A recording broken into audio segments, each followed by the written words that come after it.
Hi, my name is Barbie McCormick, and I have had my professional sewing business called So Good in Nampa, Idaho since 1994. I've been doing professional alterations since 1991, and I specialize in formal and couture garments for both men and women.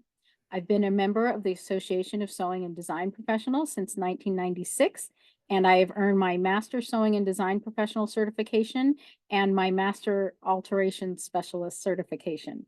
I've been teaching intermediate and advanced sewing classes since the year 2000, and I teach couture sewing workshops through lovecouturesewing.com. I love my job, and I love sharing my sewing and business knowledge with all of my sewing friends. Sewing has been my full-time job for more than 30 years. As a Okay, I single just mom, want to stop 1 minute, Barbie, and yeah. tell everybody I met Barbie at ASDP conference, and she is by far one of the favorite teachers. Everybody every year loves Barbie's classes. They are the best. I'll go And on. and and my favorite one was her pricing class. And so when I decided to do the symposium, she was the first person that jumped into my head, and I just thought, oh, I will see if she has time to do this. And gratefully she has. All right, Barbie, back to you. And I just wanted everyone to know how amazing you are. You're Oh, not oh, just a good. teacher, you're like the favorite teacher all Oh, time. thanks. Sewing has been my full-time job for more than 30 years. And as a single mother, I was able to raise both of my daughters on my own. I emphasize this because it shows that someone can earn enough money in this industry to support themselves and their family all by themselves. And if I can do it, you can do it. I have made lots of mistakes along the way, and a wise person learns from their mistakes, but only a fool doesn't learn from the mistakes of others. So I'm here to hopefully let you learn from some of my mistakes that I have also learned from. Um, a, One of the biggest mistakes that everybody in our industry makes is we forget to add overhead to our pricing. And in our industry, it is very often that we charge an adequate wage. For instance, if I'm charging $30 an hour, if I got paid $30 an hour somewhere else, that's fine. That's good. I can live with that. I get benefits and all these other things. But but by not including overhead, we are making a huge business mistake when it comes to money. Now, the example I like to use for this is my first job was at a movie theater, and I, popped popcorn and I ran the projectors and I cleaned up the theaters afterwards. Now, while I was working there for minimum wage back in the 80s, if the owner of the theater came in and said, "Oh, hey Barbie, we need a new popcorn machine. Could you buy that for us?" Or if they said, "Ah, we're out of hot dogs again. Could you go and buy us some hot dogs?" That is ridiculous, right? And any one of us that was in that kind of position would be like, well, one, no, I can't afford that. And two, why? I'm an employee. Why am I being asked to do this? But that is what every single one of us asked ourselves to do if we only charge a a hourly rate that is for ourselves, that covers our wage. So by adding overhead, it covers all those things that we personally shouldn't be paying for. Our business should be paying for. Most of us are self-employed.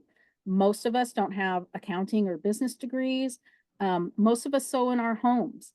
And those facts, coupled with non-business like thoughts that we all have, for instance, oh, it didn't take very long, it's fine. Or I just did it while I was watching TV. It's fine, it's fine. Oh, it was so easy. It's fine, it's fine. Those things lead to our industry undercharging severely for our skills. Okay. In this seminar, I I hope to instill in you the importance of overhead, what overhead is. Everyone has overhead, and how to incorporate that into your shop rate so that when you charge a fee, it is your shop rate fee, not your personal wage fee.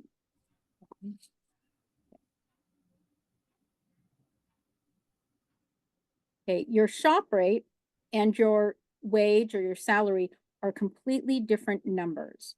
Your wage or your salary, whatever you want to be earning, should be the rate at which you would be happy to work for somebody else doing this same job.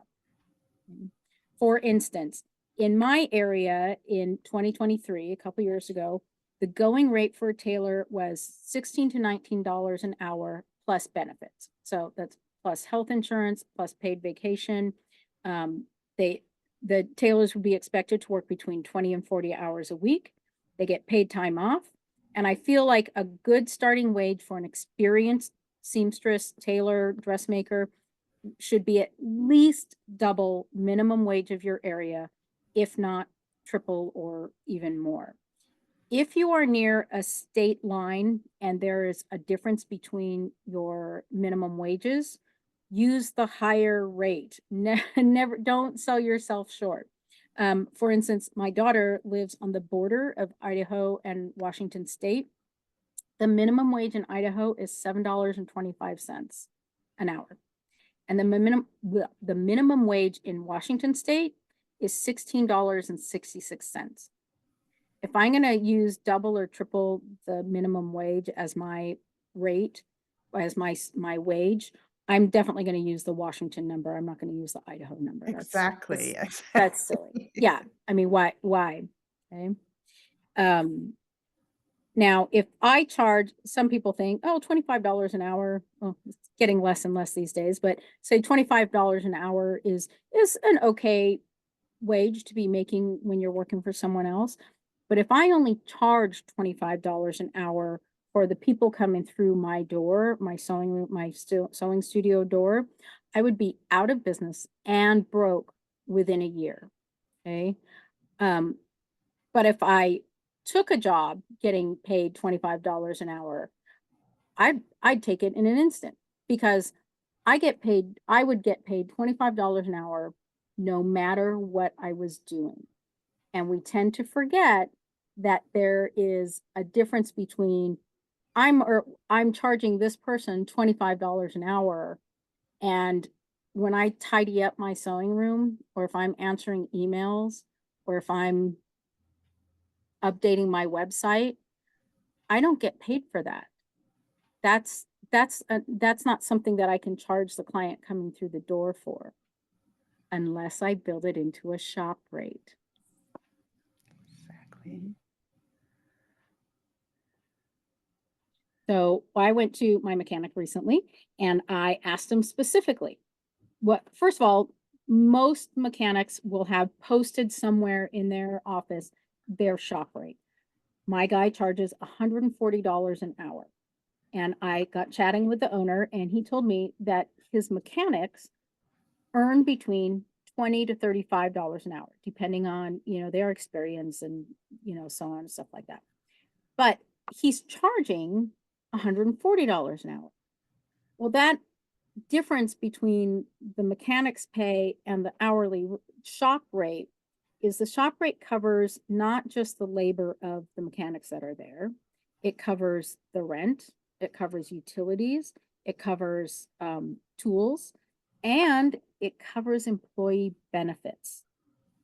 And your shop rate should include all the employee benefits that you want. I know so many people who sew, they keep a second job in order to have benefits. And that's fine, but it's silly. If you charge enough to cover your own benefits, you don't have to have a job somewhere else that pays for your insurance and paid time off. Build that into your own shop rate, and then you have benefits. Yay. Okay, I have a question here. Is there Yes, a difference between overhead and shop rate, or are they a combined thing? they are. So the shop rate is your wage plus your overhead. Okay. So they are different numbers. And then the shop rate includes all of that so that when somebody comes into your door, you are charging them a shop rate. Okay. Okay. Your overhead may change, and then your shop rate should also change. But your overhead are expenses that you have whether you're working or not. Okay. And then your wage is what you get paid, what you're going to pay yourself hourly. Okay. Now the math is a lot easier if you set yourself an hourly wage. But you can certainly use a salary. If you want to be paid $10,000 a month or whatever you want to be paid, you can certainly do that, but you need to break it down to an hourly rate in order to do the calculations and separate it out. And then you can, in order to get your shop rate, because that'll be set per hour, and then you can salary or do anything else. The other reason, even if you think you want a salary, that's fine, but it still needs to be broken down per hour. So if you have another job right now, like for instance, my boyfriend is salaried and he works between 20 and 40 hours a week, sometimes 60 or 80 hours, depending on the time frame. And I have known a lot of people that once they are promoted to salary, they are now working twice as many hours as they were when they were working hourly. So it's, you still have to keep all those hours in perspective, because a lot of people make more money hourly than they do salary. And it depends on the industry. It depends on all those other little things, but it's a better way to break things down so that what you're earning per hour, because a salary of $10,000 a week, if you're not allowed to sleep and you don't have time to eat or go to the bathroom, I mean, it's just ridiculous, right? So you True. gotta be a little bit practical here. Okay. Yes. Okay. I do recommend that there's it's not math. I mean, it's just some adding and some dividing and things like that to get a really accurate shop rate for yourself. I do recommend that you reassess your rates at least every 5 years, because situations change. Not only the economy changes, but your life will change. And, for right now, I'm an empty nester. And so I've got all the time in the world to do, fiddle fart around and do other things. But if at some point I get grandchildren, my availability may be cut in half because I want to go spend time with my grandchildren. And that availability of my work hours is going to affect my shop rate and my overhead and all those other things that come along with it. So it is important to know how much time you have, how much things are costing, and reassess everything, maybe every 5 years. And if you feel like things are mostly the same, that's fine. Just use the standard inflation rate and increase your prices a little bit every year or every couple of years, do a bigger jump or however it needs to be done. But we all need to increase our prices every year, every few years. Okay. Yes. So the first step in determining your shop rate is to come up with that wage for yourself. Now, again, this is going to be a wage that you would be happy to do the same job you're doing now, but do it being paid by somebody else. And things that we forget to notice is that sorry, hold on. Okay. Is come up with a wage that you feel that you would you would get a job doing the same exact thing for somebody else. Now, remember, you're going to get paid per hour, assuming you get paid whether you're flipping through a bunch of wedding gowns and altering all the wedding gowns. You're getting paid the same whether you're sweeping up the floor, whether you're taking a coffee break, all those kind of things. Those are kind of nice things about having a job, real job, an outside job that is paid hourly. You get paid the same per hour, no matter what you're doing. Okay. And when we are self-employed, that it's up and down, up and down, up and down. Okay. A shop rate will help level that out. Okay. do pay attention to things like the economy. I only remotely pay attention to that, but an example is over COVID, the housing prices in my area um, more than doubled. And so then everything else also went up. The restaurants are more expensive, the groceries are a little more expensive, but everything was more expensive. And so I realized, why are my prices still the same as they were before? So I doubled my prices and I am still booked out for months and months and months. So don't sell yourself short. And also don't, what was I gonna- you are not everybody is not your client. If I really, really like Rolls-Royce cars. I think they're really stately, they're beautiful. I've never gotten to ride in one, but I assume it's a very smooth ride. Um, if I go into the Rolls-Royce dealer, which is not even in my state, I would have to go somewhere else, and said, "Oh my gosh, it's so nice and it's so pretty. Gosh, I would really love one, but gosh, it's out of my budget." They're not gonna take pity on me and say, "Oh, that's okay. Here, you can just have this one that's laying around our lot." Or, "You can have a discount because 'cause you're so nice." And, "Oh, no, your dog is sick too? Here, take an extra one on us." They're not gonna do that, and we should also not do that. Yes, we are human, and we often get kinda roped into doing things because we're nice, but it is not our job to be affordable for people who have no money. Okay. There is nothing wrong with being the most expensive person in your area. Okay, Somebody's got to Barbie, be. say this one more time. Everyone needs to hear this. Say it There one is more time nothing because this is so good. there is nothing wrong with being the most expensive person in your area. Somebody's got to be the most expensive. It might as well be you. You are not everybody's ideal. Everybody is not your client.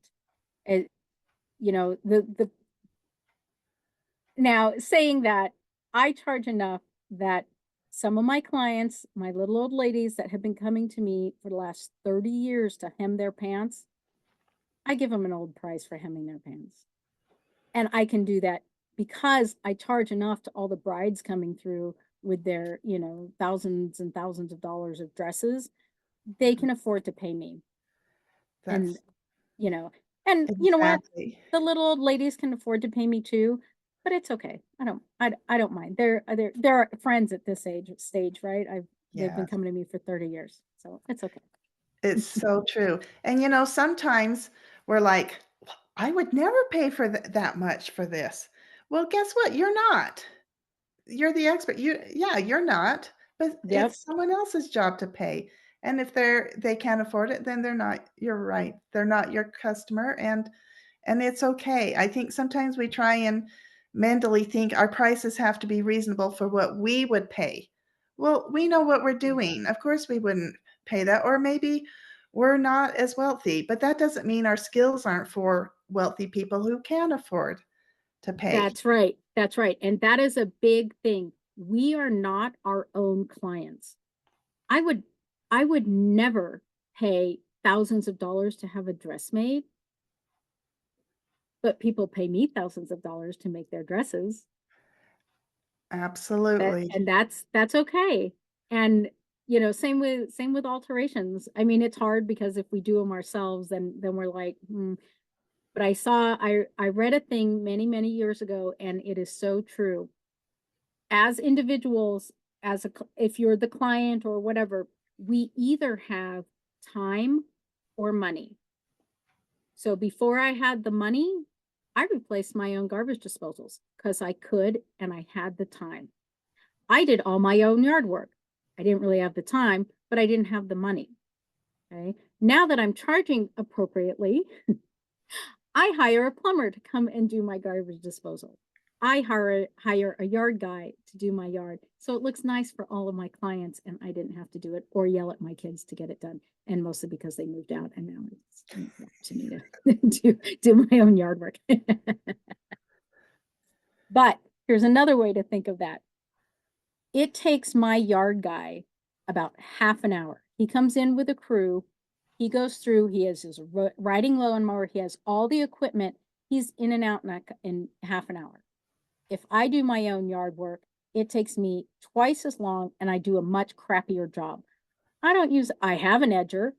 Never use it. Oh God, that's hard work, and so by people paying us to do a thing, it's not, oh, it only took me 5 minutes to hem that pair of pants.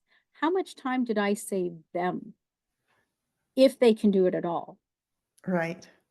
I mean, Right. most people, if you're not a professional, it takes you half an hour to hem a single pair of pants. It's true. So we're saving them time. So there are all these little things And that, something along those lines, I have a lot of people because I live in Utah. Oh, my grandma sews, but she took one look at my dress and said no, she wasn't going to touch it. We have the training to take on the risk. They don't want to Mhm. ruin it because, frankly, Right. they don't act.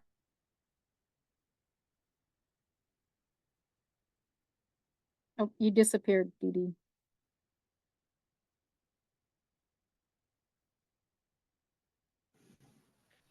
Are you back? I Yeah, think I'm back.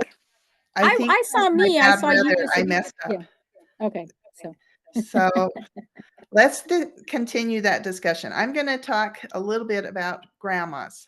I live in yes. Utah, so we Hmm. have lots of sewers here, and most grandmas did know how to sew and sewed all their children's clothes. And the brides say, "Grandma, can't you hem my dress?" And grandma looks at it and is like, "No, go get it done." They're afraid of ruining that dress.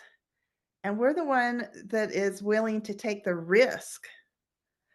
I mean, there's risk. I don't even flinch at all because I've been trained. I know what I'm doing. Sure, but you're going to pay for me taking the risk because I know what I'm doing. And they don't want to take the risk on ruining their granddaughter's dress. So sometimes it's, do you have the skill and the confidence to take on the two? Exactly. Exactly. So just remember, not everybody is your client. And you wouldn't go and haggle with Winco or Safeway over their grocery prices. People don't need to haggle with you either. So set your prices, and if they don't like it, they can shop somewhere else. It's And true. They just kind of show themselves whether they would be a nice client or not and and if they start and questioning prices. it's okay to be out of their budget. I mean, one thing that I often do is I will, with the invention of smartphones, I have brides send me pictures of their dress and I'll ballpark them prices over the phone. And Mhm. sometimes they come back and they say, "Oh, that's way out of my budget," but thank you for your time. Okay, bye. That's Yep. okay. I've got clients lining up to see me, and there's plenty of work for all of us. There's so much Mhm. work out there. So much. Yeah. Yeah. And it's not our job to fit in their budget. That's their It's not our job to time to figure it fit. out. It's not our time to fit in their budget or to fit in their time frame. Yeah. I mean, I have so many brides that have contacted me in the last week about, oh, my wedding's not until June. Can you squeeze me in? Oh, honey, next June? Exactly. So, I mean, it's sad, but it's not up to you. It's true. Okay, let's get back to tell me the different things on inventory that we usually forget about. Okay. Not inventory, overhead. Overhead. Things Okay, things that can go into your overhead to help you determine your shop rate are, um, there's two things. There's time and there's expenses. The things that go into overhead that are your time Mm, are answering the phone, answering emails, tidying up your space, ordering supplies. mm, I need more thread, I need to go have my scissors sharpened. I have to go I have to maintain my machines. I have to tidy up my machines. All those things are time that are non-billable. You can't bill them for a specific client. I mean, some cleaning you can if somebody has a velvet dress or minky Glitter or a or glitter dress. glitter, yeah, right? Those should be charged in there. But I mean, they're the, things that aren't direct to a single customer related is overhead time. Okay. And things like paid vacation. Yay. And yeah, how many weeks do you want? Oh, let me just That is jump when in here. my face lit up when I was in your class. I was like, "Hey, I want my business to pay for my paid vacation. I want paid vacation." And it never crossed my mind till I was in your class, Barbie. Never. And it's a thing that we don't think about it, but the way that even if you work for McDonald's flipping burgers, you get paid time off. It's because they include it in their overhead. We can include it in our overhead. And health insurance. So many people I know quit sewing so that they can get a job that covers health insurance. So just charge for health insurance. That's part of your overhead. Okay. Sick leave, maternity leave, paternity leave, whatever you think is a really good benefit that you see at other jobs, that's part of your overhead. And a little bonus is that things can go into your overhead that aren't necessarily tax deductible. Now, disclaimer, I am not an accountant. I'm not a bookkeeper. I've had some college level training, but not, I mean, it's been 30 years. Anyway, there are things that you can use as your overhead that isn't necessarily tax deductible. So, for instance, you know what? I'm getting old. I'm getting arthritis in my hands. If I want to go, in order to keep doing this job, I need a professional hand massage once a week. I can build that into my overhead. Because here's the thing, if I don't charge for it, I'm not sewing anymore because now my hands are like this. Mhm. Okay. If you do videos and you have close-ups of your hands, you can have manicures done. That's part of your overhead. Okay. I Um, just got back today from See, my look how the nice that manicure. looks. Yeah. Absolutely. Yeah.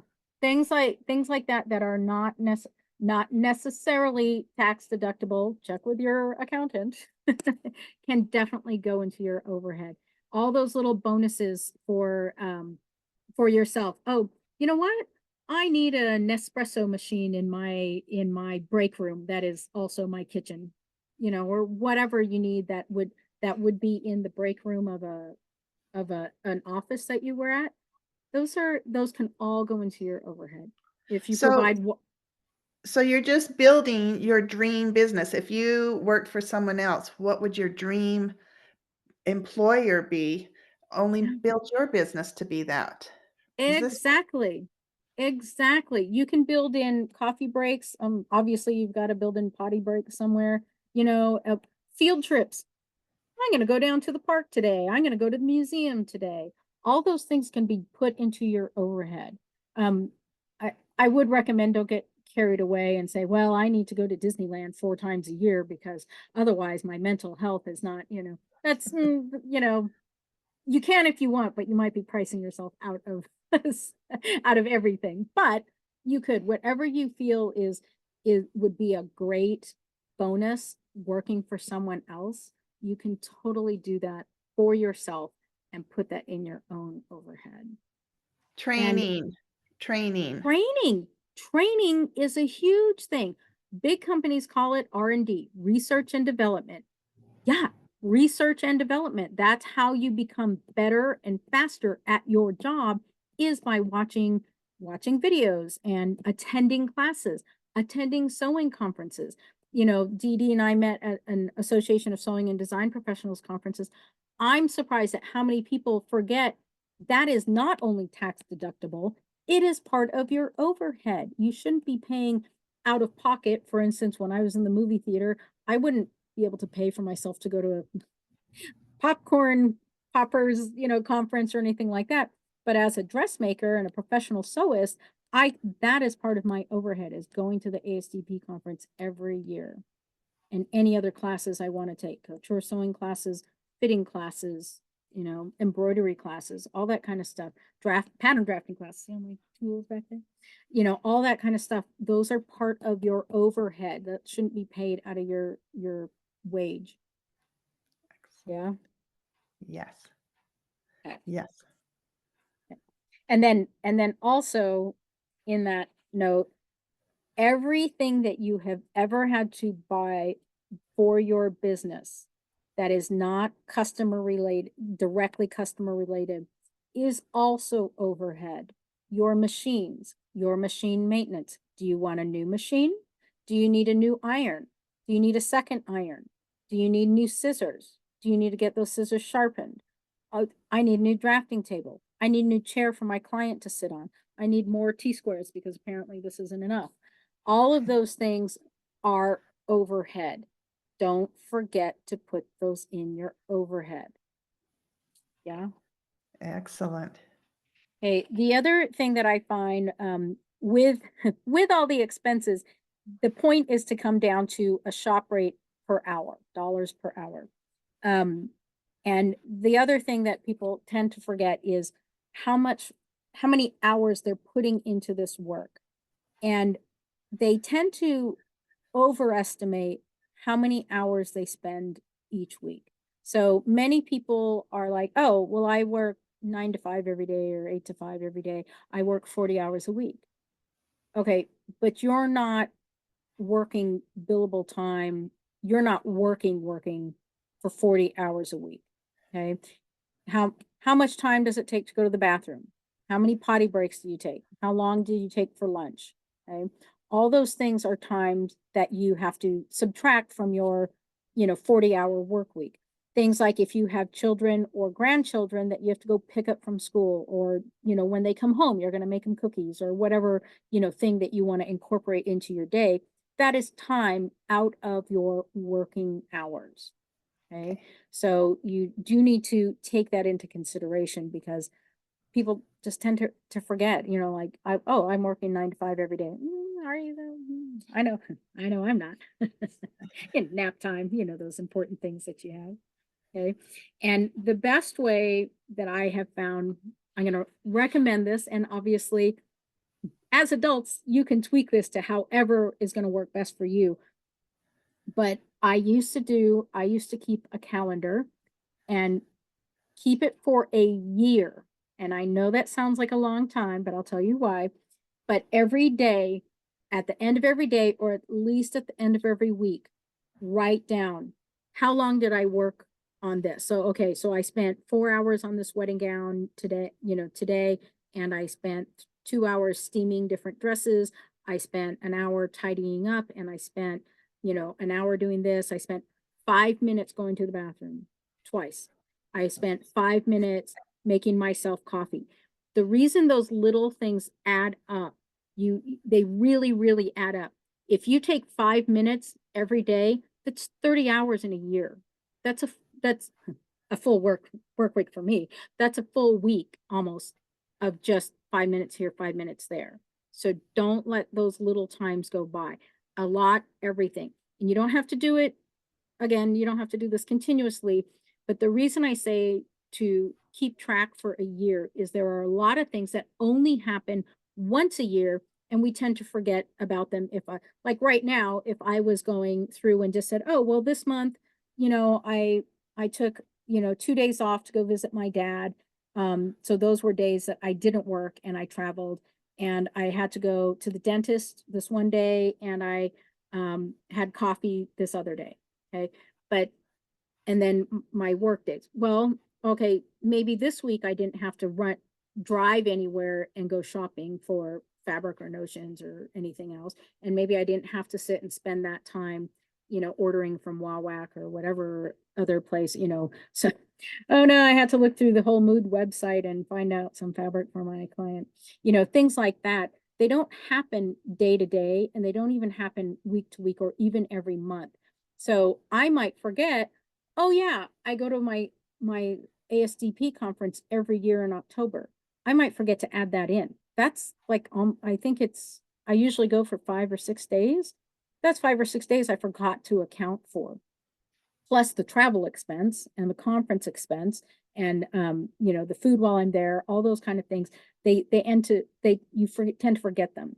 Other things you want to keep track of throughout the year is, oh, you know what? I do take the full week of Thanksgiving off because the grandkids are in town or my kids are home from college and I want to spend time with them. So I don't even work that week. Okay. Oh, we took Easter Monday off this year because we visited Canada, or, whatever the situation is. You get a little bit better idea of what you're doing throughout the year if you keep track for a year. Okay. And not that you can't wait. I mean, you can do all the numbers and crunch them now using estimates, but do keep um track of everything for a year so that you can see how accurate you were in your estimate, and then you can adjust as needed. Okay. Okay, Does that that make makes sense. That makes good sense. Mm-hmm. Yeah.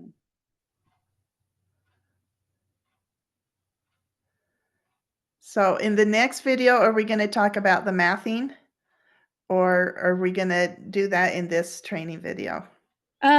This I'm just going to talk about what you need to gather, and then Okay, we'll go into the math the following in the next video. okay. Okay. So Um, they go through the things they need to gather. okay. So, well, seeing as it's now April 17th on day of recording, hopefully you've all had your taxes done. You can use those taxes to look through your how much did you pay for health insurance?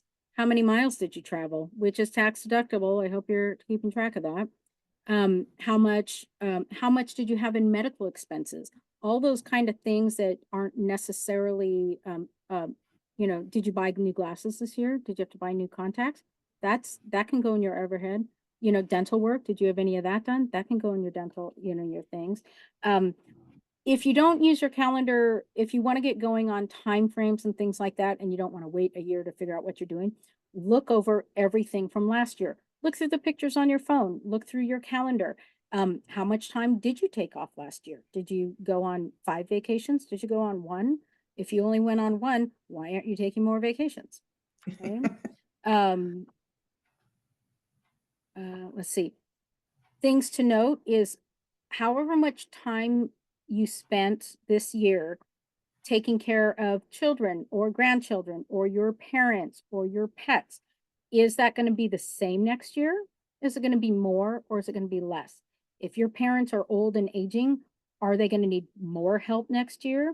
Or are you going to put them in a home? You don't have to go over and mow their yard every week. You have less time that you can go and visit with them, certainly. But you don't have to do the whole, you know, you don't Yeah. have to maintain their house as well.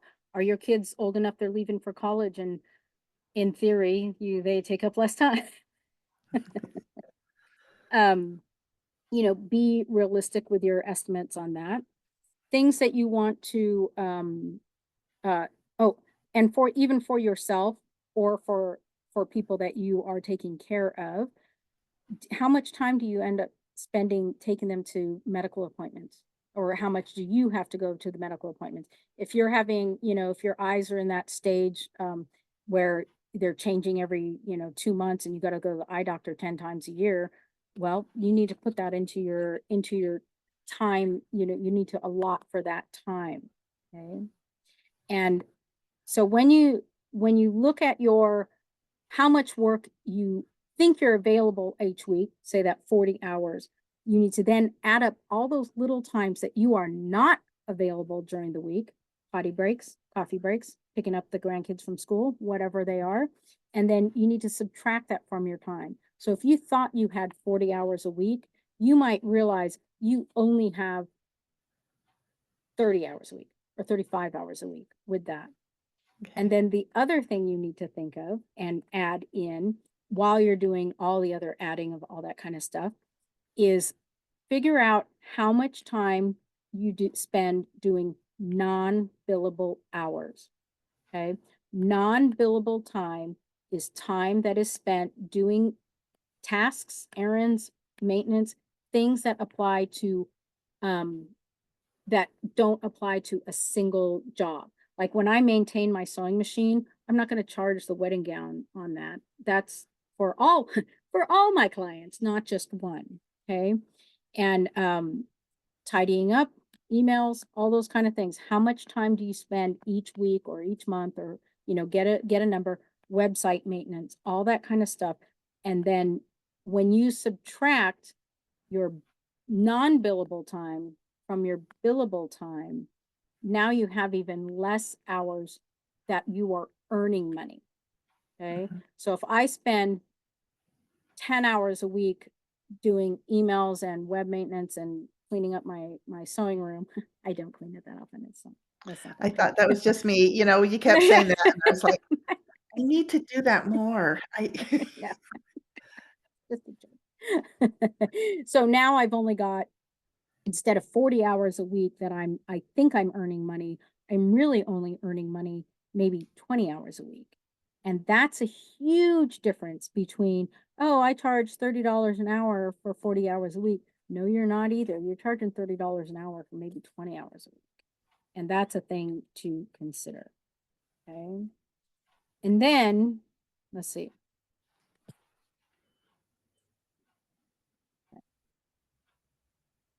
So with your billable time and your non-billable time and all that kind of stuff, that is those are things to consider, because all of the non-billable time is going to go into your overhead. Okay. So have those numbers handy, think about them, add them up. And it is kind of eye-opening how those numbers do add up. They are not what we think they are. And then in the next section, I'm going to talk about all of the expenses and how to break down short-term expenses, for instance, thread and elastic, versus long-term expenses, books, machines, tables, new windows, or maybe, yard work, things like that. And I'll show you how to break them down, plug them into a very basic spreadsheet that'll come up with an overhead number for you. And then you take your overhead expenses, you divide them by your billable hours, and then you come up with a shop rate. Okay? And I'll walk you through all of that. And I did it in a very simple manner because I need to use it too. So that's why it's simple. Okay, I'm excited for our next video. Uh, Yeah. so we're getting all of our numbers put together for our billable hours and all of our non-billable, and our dream company we want to work with, which is what we are gonna build for ourselves with all the Yes. benefits that we want. Yes, exactly. Exactly. Things like paid time off, and whether that's sick leave or vacation leave, travel, snacks, Health insurance. health insurance, eye insurance, dental insurance, you know, all that kind of stuff. All those things that you would love to have as benefits in working for. Imagine a giant corporation and what they would offer, and incorporate the ones that you want to do all of them for yourself. Okay. All right, I'm looking forward to our next video, Barbie. Thank you so Good. much. Yeah. This was fantastic.